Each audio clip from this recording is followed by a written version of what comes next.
ॐ नमः सिद्धेभ्यः।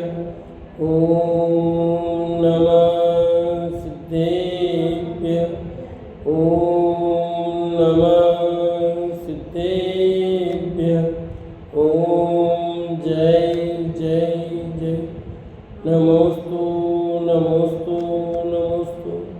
नमो अर्यन्तां नमो सिद्धाणं नमो ऐर्याणं नमो वज्रायाणं नमो लोये सवस्ताणं। मंगलम भगवान वीरो मंगलम विष्णुगणि मंगलम कुंद कुंदारो। जैन धर्मोस्तु मंगलम सर्वमंगलम मांगल्यम सर्वकल्याणकारकं प्रदानं सर्वधर्माणां। जैनं जयतु शासनं जैनं जयतु शासनं जैनं जयतु शासनं।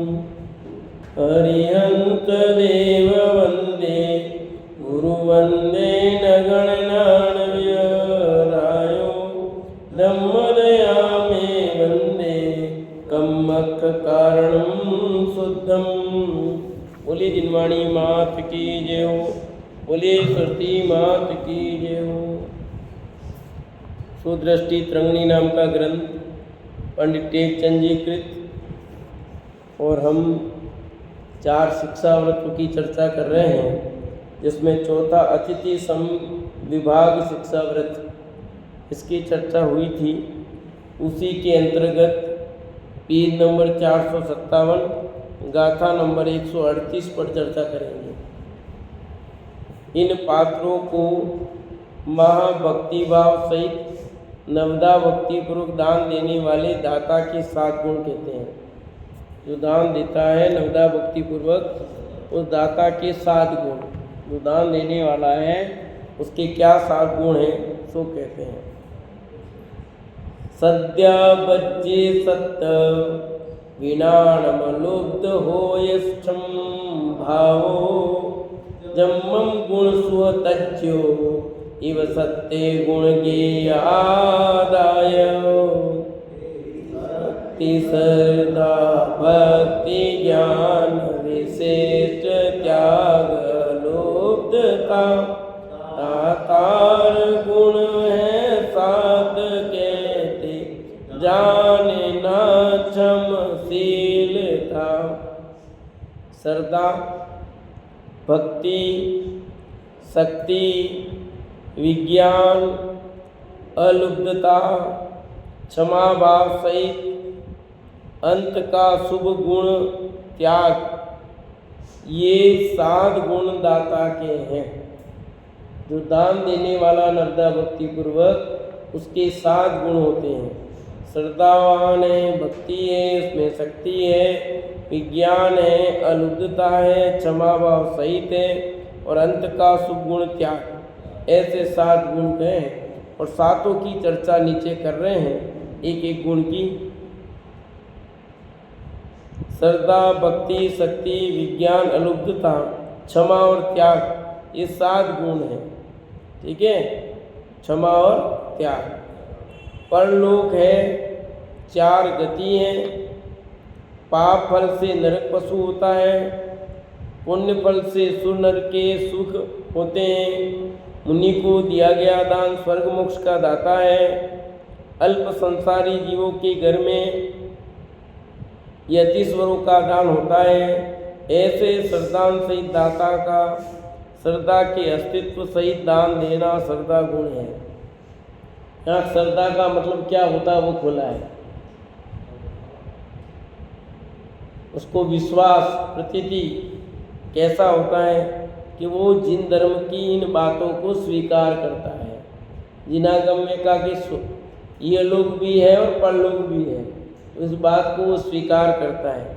4 गति बताई है, उसे मानता है। कुछ लोग कहते हैं ना कोई स्वर्ग नरक नहीं होता है, सब कहने की बात है, सब यही है। कहते नहीं, स्वर्ग नरक भी है और यहीं दिखता वो भी है, वो बात अपनी अपेक्षा से। पर स्वर्ग नरक मनुष्य और ये 4 गतियाँ हैं, वो चारों को स्वीकार करता है। पाप फल से नरक पशु होता है, जिनागम में बात कही गई है उसको वो स्वीकार करता है, उससे सही मानता है। पुण्य के फल से सुर नर के सुख मिलते हैं, ऐसा वो मानता है, ऐसा श्रद्धान करता है, विश्वास करता है। ये बात गलत नहीं है कि पुण्य करेंगे, शुभ भाव करेंगे तो स्वर्ग और मनुष्य पर्याय की प्राप्ति होती है। मुनि को दिया गया दान स्वर्ग मोक्ष का दाता है। तो मुनिराजों को जो भी दान देते हैं श्रद्धा भक्ति पूर्वक, वह दान भी स्वर्ग मोक्ष का कारण है।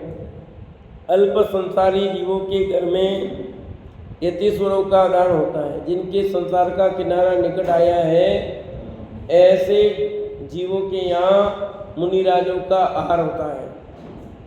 ऐसे श्रद्धान सहित दाता का श्रद्धा के अस्तित्व सहित दान देना श्रद्धा गुण है। इतना भाव रख करके, इतना विश्वास रख करके, इतनी बातों पर उसे मजबूती के साथ श्रद्धा हो, विश्वास हो, प्रतीति हो, तो वो उसको क्या होगा, श्रद्धा गुण होगा। दूसरा, भोजन के लिए अपने घर में आए मुनिराज के गुणों में प्रीति भाव रखना भक्ति गुण है। कि जो मुनिराज अपने यहाँ आहार के लिए आए हैं, उनके प्रति प्रीति भाव रखना, ये भक्ति भाव है। जगत के गुरु को प्रमाद रहित विनय पूर्वक भोजन देने की शक्ति होना शक्ति गुण है। तो मुनिराज पधारे हैं, उनको प्रमाद रहित आहार देना, विनय पूर्वक भोजन कराना। अब इच्छा नहीं है, करना पड़ रहा है। भाई आजकल जैसे चौके लगते ना, भाई तेल कल तुम्हारे घर लगाना पड़ेगा चौका उसके, तो फिर वो वहाँ तो जबरन वाली बात है। यहाँ स्वैच्छिक कार्यक्रम है कि स्वयं आहार के लिए देने के लिए बाहर पड़गान के लिए मुनिराज के लिए खड़ा है।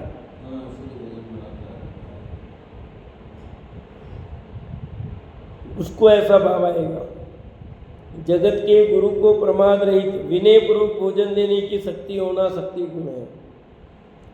यथा योग द्रव्य क्षेत्र काल भाव ज्ञात कर मुनिराज को भोजन देने में प्रवीण होना। जैसे विवेकी दाता ऐसा विचार करता है कि ये मुनि वृद्ध हैं, इन्हें पुष्टता रहित भोजन देना योग्य है। गरिष्ठ देने पर वृद्ध मुनि को खेद होगा, अतः वृद्ध की व्ययानुसार भोजन देना। देखो मुनिराज, आप भोजन तो आपके निमित्त ही बना है कि नहीं बना है,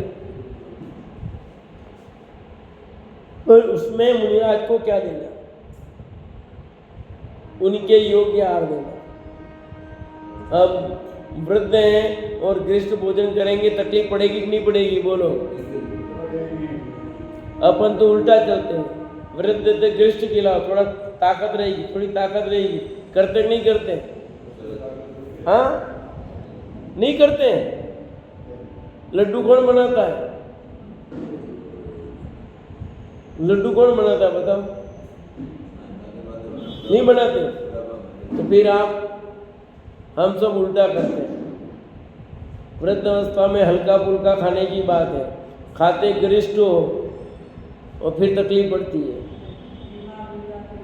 हाँ, होता ही है। तकलीफ क्यों पड़ती है? गए जिम्बा गए, कहीं माल बनाए नहीं, कहीं यूज कर दी। तो आप गरिष्ठ भोजन करते हैं तो आपको तकलीफ इसलिए पड़ती है।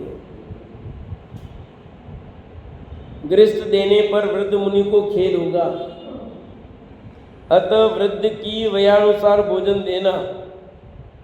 वृद्ध को उसकी आयु के अनुसार, तरुण मुनिराज को उनके अनुसार भोजन देना।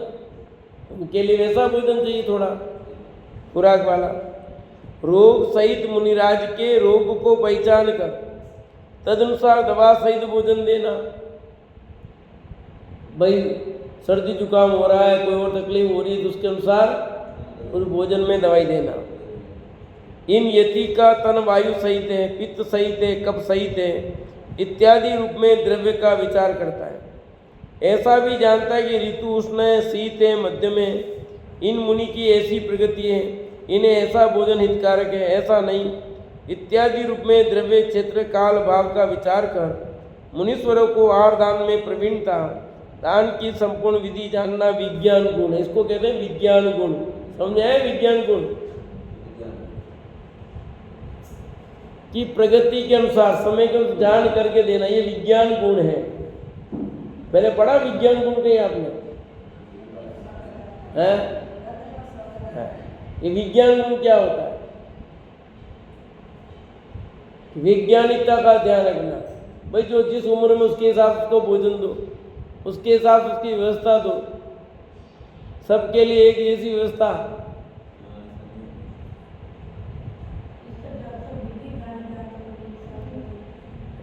रोग है तो उसके अनुसार अपने को देना। 5वां, मुनि को दान देने योग्य वस्तुओं में लुलुपी नहीं होना। ऐसा विचार नहीं करना कि घर में एक दो पदार्थ अपनी रुचि के अनुसार बनवाएं, वे पदार्थ अल्प हैं, अपने लिए बनवाई गई वस्तु अल्प होने से मुनीश्वरों को दे देने पर मेरे लिए नहीं बचेगी, अतः वस्तु न देकर अन्य अनेक को वस्तु दे देना, ऐसा विचार नहीं करना अलुब्धता गुण है। यानी जो आइटम बना है उसमें ये विचार नहीं करना कि ये दे देंगे तो अपने लिए बचेगा नहीं, मुनिराज को दे देंगे। ऐसा लोभ नहीं करके जो भी जैसा है मुनिराज को आर देता है। यार आज तो इतनी बढ़िया सब्जी बनाई, ये सब्जी महंगी भी है, इतनी बनी। आजकल सब्जी 100 रुपये 150 रुपये किलो सब्जी आई है और ये महंगी इतनी है। अब किकोड़े की सब्जी बनाई और 200 रुपये किलो के लाए किकोड़े और लाए पाव बनाए, मुनिराज आ गए, इनको दे देंगे फिर अपन क्या खाएंगे? आपके मन में ऐसा भाव आ गया तो गया काम से। उसको ऐसा विचार नहीं करता वो, ये अलुब्धता है, लोभ नहीं करता किसी चीज का। जो भी है जिसे है वह देता है।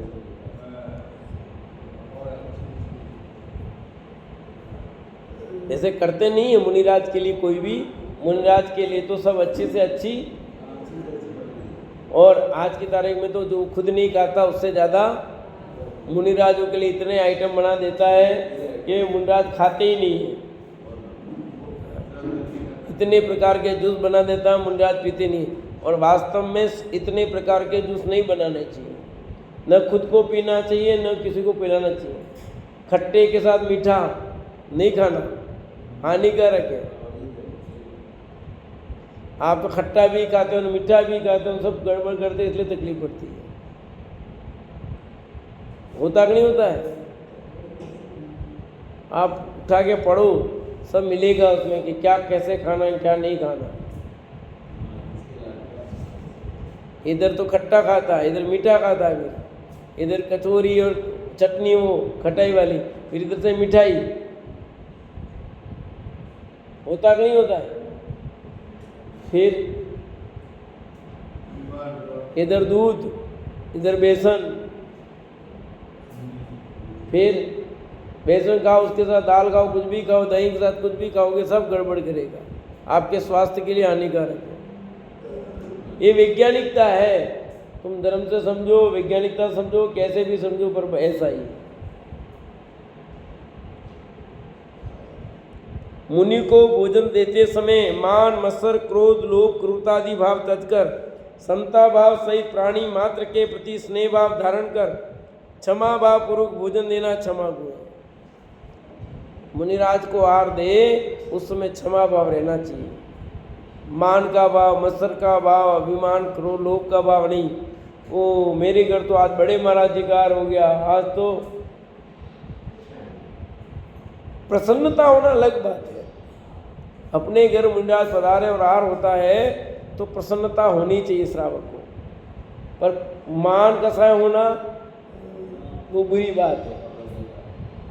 आपके घर मुनिराज आ गए और आहार हो गया तो ये तो प्रसन्नता का ही विषय है, उसमें कोई दिक्कत नहीं। पर ये जो कसाय है ना, मान, मत्सर, क्रोध, लोभ, क्रूरता, मैंने तो चौका लगाया, अब हार ही नहीं हुआ, पड़ा रहा, महाराज जी को ऐसा नहीं करना चाहिए, तो तुमने गलत किया। किसी भी मुनिराज, आप पड़गान के लिए खड़े, मुनिराज नहीं आए तो नहीं आए, आपको नाराज होने की जरूरत नहीं है। आपने अपने लिए भोजन बनाया है, आप करो उसमें, तो बच जाएगा, बच जाएगा, आपको अपने बाप का फल मिल जाएगा।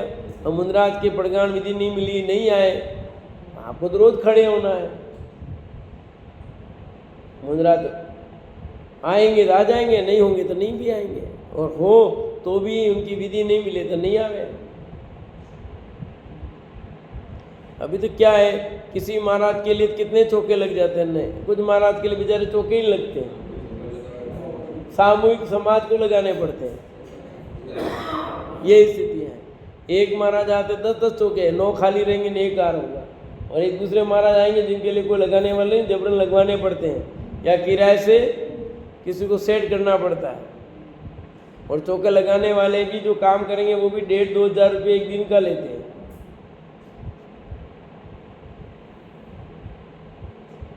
पैसे भी जितना लेते हैं।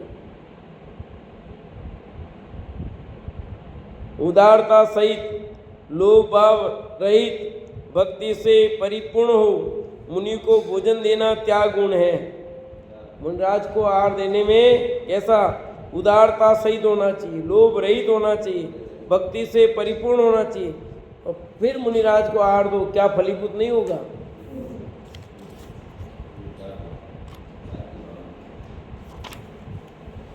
इन 7 गुणों सहित हो यति को दान देने वाला उत्तम फल प्राप्त करता है। ऐसे 7 गुणों से युक्त जो श्रावक है, दाता है, उसका आहार सफलीभूत है, और जिसमें 7 गुण नहीं है उसका आहार सफलीभूत नहीं है। इन 7 गुण सहित दाता यतीश्वर को निम्नलिखित नवदा भक्ति पूर्वक दान देता है। अब 9 प्रकार की भक्ति क्या है, बार बार वो सुनते हो, नवदा भक्ति, नवदा शक्ति, कई बार आया है, बताया है। नवदा भक्ति सबको पता है, नवदा मतलब 9 प्रकार। देखो पढ़ते हैं, गाथा नंबर 139। पित्त गहनम उच्चायणम पदतो वणमर्चो नामो मनमय तरण शुद्धा एसन शुद्धे भक्त नाम सुहदा प्रतिगण उच्च स्थान पद प्रक्षाल पूजन नमन युत मन वचन तन शुद्धि असन शुद्धि भक्ति नवदा सुखद। प्रतिग्रहण, उच्च स्थान, पद धोना, अर्चना करना, प्रणाम करना, मन वचन काया, इन तीनों की शुद्धता, ऐसना शुद्धि, ये नवदा भक्ति सुखदाता है। ये 9 प्रकार की भक्ति हो गई, ठीक है। पहली क्या आई, प्रतिग्रहण, पहली क्या आई, नंबर 2 उच्च स्थान, नंबर 2 क्या आया, नंबर 3 पाद प्रक्षालन, 3 नंबर क्या है, चौथा अर्चन, चौथा अर्चन कहोगे पूजन को, एक ही बात है। 5वां प्रणाम, 5वां क्या है, छठा मन शुद्धि, छठा 7वां वचन शुद्धि, 8वां काय शुद्धि, 9वां ऐसना शुद्धि। तो 4 प्रकार की शुद्धि हो गई, मन वचन का और ऐसना, 4 ये हो गए, बचे 5। उसमें भी प्रतिग्रहण, उच्च स्थान, पाद प्रक्षालन, अर्चन और प्रणाम। बहुत सरल है। सबसे पहले क्या करेंगे कि मुनि के भोजन समय श्रावक का उज्ज्वल वस्त्र धारण कर प्राशुक जल की जारी सहित अपने घर के द्वार पर विनय से खड़ा होना, मुनिराज आने पर उनका पड़गान करना प्रतिग्रहण नामक भक्ति है। पहला काम ये कि वो पड़गान के लिए खड़ा रहे, वहाँ घर के बाहर मुनिराज की प्रतीक्षा करें, ठीक है, कि मुनिराज पधारेंगे और उनको लाएगा, तो उनकी पड़गान के लिए खड़े होना। उसमें लिखा उज्ज्वल वस्त्र धारण कर, और दूसरा लिखा प्राशुक जल की जारी सहित, कलश, दूसरा इरिया समिति पूर्वक दाता के घर की भूमि पवित्र करते हुए योगीश्वर का दाता घर में प्रवेश कर भोजनशाला में पहुंचने पर उन्हें विनय पूर्वक उच्च आसन पर स्थापित करना उच्च स्थान नामक भक्ति है। अब मुनिराज को पड़गा करके घर में लाया, अब वहाँ उनको ऊंचा आसन देगा, ठीक है, पाटिया वाटिया लगाते नहीं लगाते, उच्च स्थान देगा। तीसरा पाद प्रक्षालन, वहाँ मुनिराज के दोनों चरण कमलों को श्रावक द्वारा अपने दोनों हाथों से स्पर्श कर अपने हाथ से साफ करना, प्रासुक अल्प जल से पद धोना पाद प्रक्षालन भक्ति है। मुनिराज आए, आहार के लिए घर में लाए, फिर उनको ऊंचा आसन दिया और फिर मुनिराज के पैर क्यों, अब भोजन करेंगे ना मुनिराज, तो मिट्टी इट्टी है सब, तो उनका पाद प्रक्षालन करना है। पर लोग क्या करते हैं पाद प्रक्षालन के पीछे भी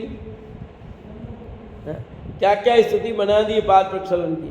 अब मुनिराज लेके निकल गए और फिर 50 जने पाद प्रक्षालन कर रहे, ये कहाँ से आ गया भैया। वो पाद प्रक्षालन तो उसमें लेने के बाद जा रहे तब पाद प्रक्षालन की व्यवस्था नहीं है, तब जरूरत भी नहीं है। पर वो मुनिराज आहार करके निकले, फिर लोग पाद प्रक्षालन कर रहे, एक ने किया, दूसरे ने किया, फिर तीसरे ने किया, कितने लोग करने लग जाते हैं, पता नहीं ना लोगों को क्या करना नहीं क्या नहीं करना। चरण स्पर्श करना अलग बात है, पाद प्रक्षालन करना अलग बात है, दोनों अलग अलग चीजें हैं। कई लोग मुनिराज के उस पाद प्रक्षालन जल को पी जाते हैं, कई लोग गंधोदक पी जाते हैं। ये पीने की चीज नहीं है, न तो गंधोदक पीना चाहिए, न मुनिराज के पाद प्रक्षालन का जल पीना चाहिए।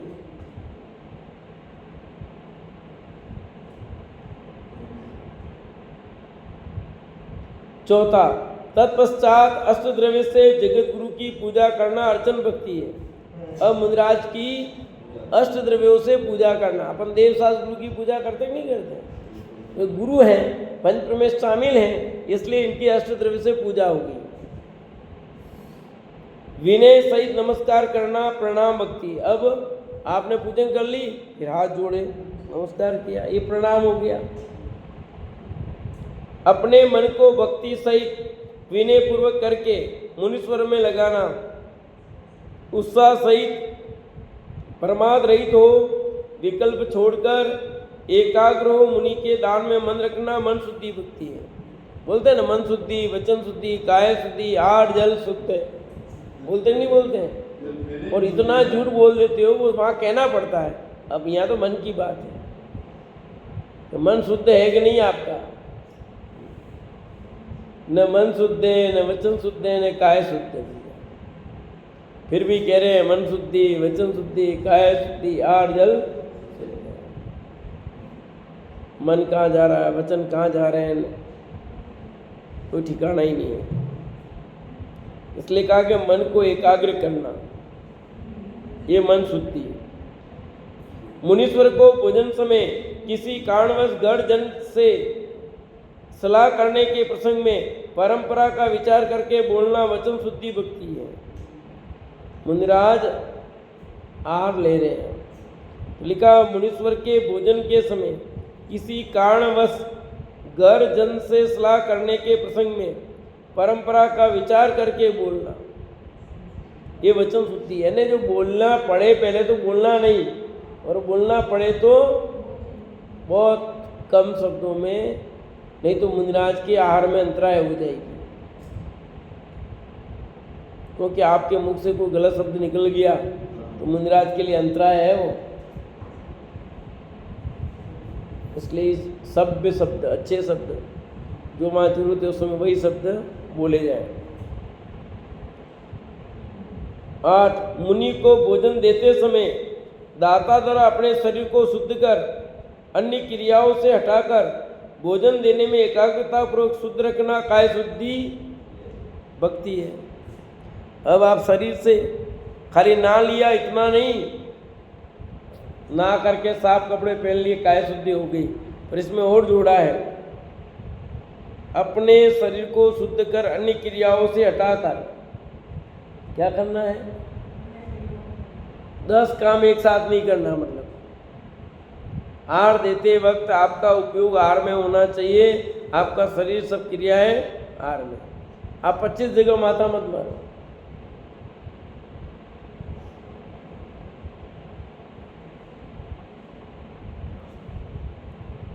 काय शुद्धि है। 9वां, अध कर्म रहित भोजन शुद्ध भोजन भक्ति। अध कर्म रहित भोजन करना बनाना ये शुद्ध भक्ति है। इस प्रकार ये 9 प्रकार के क्या हो गए? नवदा भक्ति। 7 प्रकार के क्या हुए? दाता। 7 प्रकार दाता के गुण और 9 प्रकार ये नवदा भक्ति के भेद। अध कर्म 4 प्रकार का। ऊपर आया था ना अध कर्म। तो अध कर्म कितने प्रकार का है? 4 प्रकार का। आपके मन में प्रश्न उठता होगा कि अध कर्म है, अध कर्म क्या होता है? वो अध कर्म बताते क्या है? आरंभ, उपद्रव्य, विद्रापण, परितापन, ये 4 प्रकार का अध कर्म कहलाता है। अध कर्म रहित भोजन आया ना 90 में, तो आपके मन में प्रश्न उठा होगा अध कर्म क्या होता है। इसलिए यहाँ प्रश्न का समाधान कर दिया कि अध कर्म 4 प्रकार का। एक आरंभ, एक उपद्रव्य, तीसरा विदारण और चौथा परितापन। ये 4 प्रकार का अध कर्म है। प्राणी के प्राण घात से उत्पन्न हुआ भोजन आरंभ दोष सहित है। अन्य जीवों को मन वचन काय से दुखी करके बनवाया गया भोजन उपद्रव्य दोष युक्त है। आया समझ में कुछ?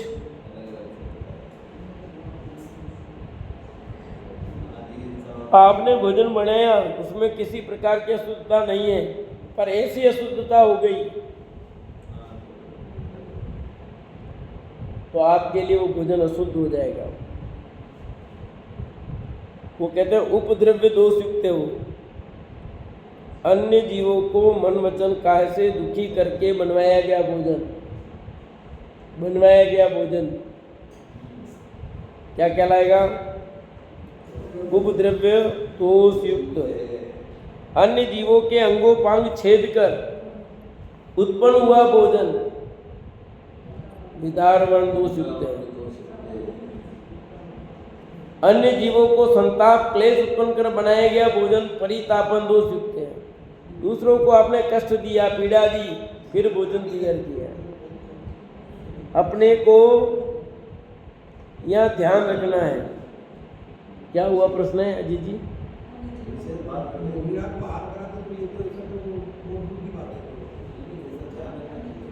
रखते ना, ध्यान नहीं रखेंगे तो गड़बड़ होगा।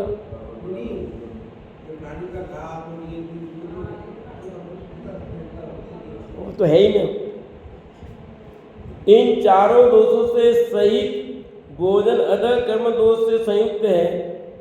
इन 4 भेद रूप अध कर्म से रहित भोजन देना ऐसा शुद्धि भक्ति है। 4 प्रकार के दोष रहित भोजन देना, उसका नाम ऐसा भक्ति है।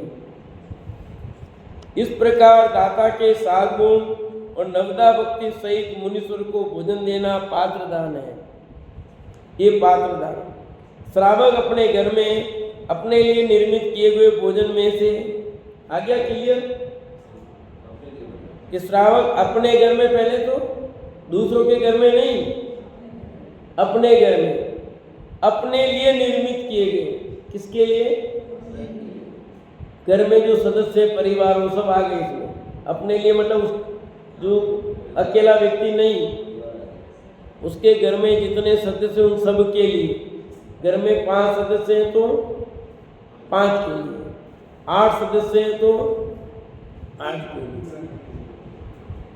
निर्मित किए गए भोजन में अतिथि का जो भोजन देता है वह अतिथि सम विभाग व्रत है। अब यहाँ प्रश्न उठ सकता है, मुनिराज तो आहार लेने 9:30-10 बजे आ जाते हैं, यहाँ 9:30-10 बजे कौन आहार खाना बना के रखेगा? खाना तो 12-1 बजे खाते हैं हम तो। अब तुम 12 बजे का हो 1 बजे का, उससे थोड़ी लेना है। मुनिराज के भोजन का जो समय है वो भी यही है, और आपके भोजन का समय भी वही होना चाहिए। मुनिराज का हुआ फिर आप भोजन ले लो, यानी आपके भोजन का समय 10 साढ़े 10 बजे।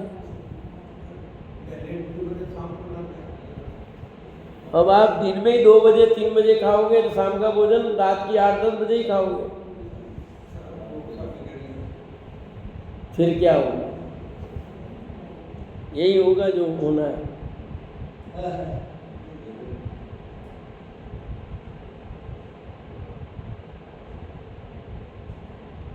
इतनी अतिथि होने के कारण वे भक्ति पूर्वक दान देने योग्य, अतिथि है ना मुनिराज, इसलिए भक्ति पूर्वक दान देने योग्य है। भक्ति पूर्वक पात्रों को दान देने से मान फल का लाभ होता है। किसको? हाँ, इन पात्रों को अन्नदान, औषधि दान, शास्त्र दान, अभय दान दिया जाता है। औषधि दान भी भोजन के साथ, शास्त्र दान भी देते हैं, अभय दान देते हैं। यह ज्ञान दान नहीं लिखा, लिखा ज्ञान दान कहीं आया? शास्त्र दान है वो ज्ञान दान है। आहार दान, ज्ञान दान, औषधि दान, अभय दान। तो अन्न दान है वो आहार दान है, हो गए चारों। तो मुनिराज को चारों प्रकार का दान हो सकता है। अन्न दान मतलब आहार दान हो गया, औषधि दान दवाई, शास्त्र जिनवाणी, और अभय दान भय से मुक्त करना। ये 4 प्रकार के दान बता दिए। अब यहाँ प्रश्न पूछा है, क्या प्रश्न खड़ा किया है? पढ़ो, 1 मिनट पढ़ रहा तुम पढ़ो, क्या प्रश्न है?